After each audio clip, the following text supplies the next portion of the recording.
Hey everybody, it's Caitlin. Welcome back to CoronaChat. Today is Monday, May 4th, and right now on CoronaChat we're running a mini-series comparing different countries' responses to the coronavirus pandemic. We talked a little bit about how we were going to do this comparison on Wednesday, and since then we've been going through countries like South Korea, Singapore, Australia, Argentina, New Zealand. And so if you haven't seen those videos yet, go back and watch those first and then come back. Because today we're going to talk about the third and final group of countries, which are those that decided not to shut down and instead try to develop something called herd immunity.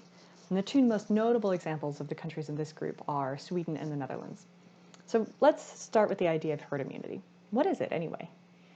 Herd immunity is a concept in public health that refers to when enough members of a population or community are immune to a certain illness that an epidemic can't get started.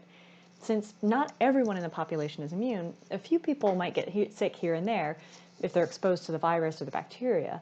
But because the other people they come into contact with are immune, they can't pass it on to anyone. So the infection and thus the disease stays with that one person, right? The chain of community transmission can't get started, so you don't need to resort to things like quarantine to break the chain of transmission. People in favor of using the herd immunity strategy argue that it essentially trades short-term pain for long-term gain. Yes, people may get sick and die from the disease now, they argue, but in the long run, this strategy will prevent the need to close the economy a second or third time later because the virus won't be able to get a foothold for a second or third wave. Now, the thing with herd immunity is that it requires somewhere between 60 to 95% of the population to be immune to the illness, depending on how infectious the specific virus is. So, for example, to reach herd immunity for a very infectious disease like measles, more than 95% of the population has to be immune. Otherwise, herd immunity does not work. And trying to get to that threshold can be pretty hard. So right now, even the highest estimates say that New York City, the hardest hit place in the US, has only hit 20% of the population being infected.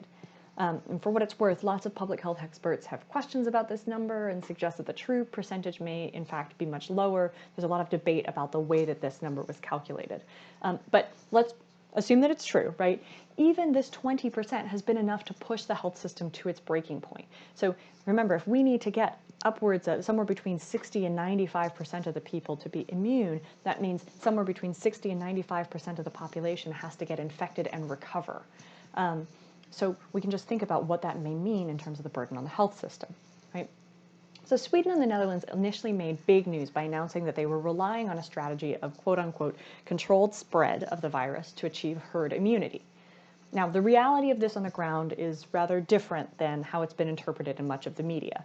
Yes, schools and some businesses are open, but businesses that can't operate without close contact, so things like hair salons, have been closed, and people are encouraged to stay home whenever possible and practice social distancing and frequent hand washing.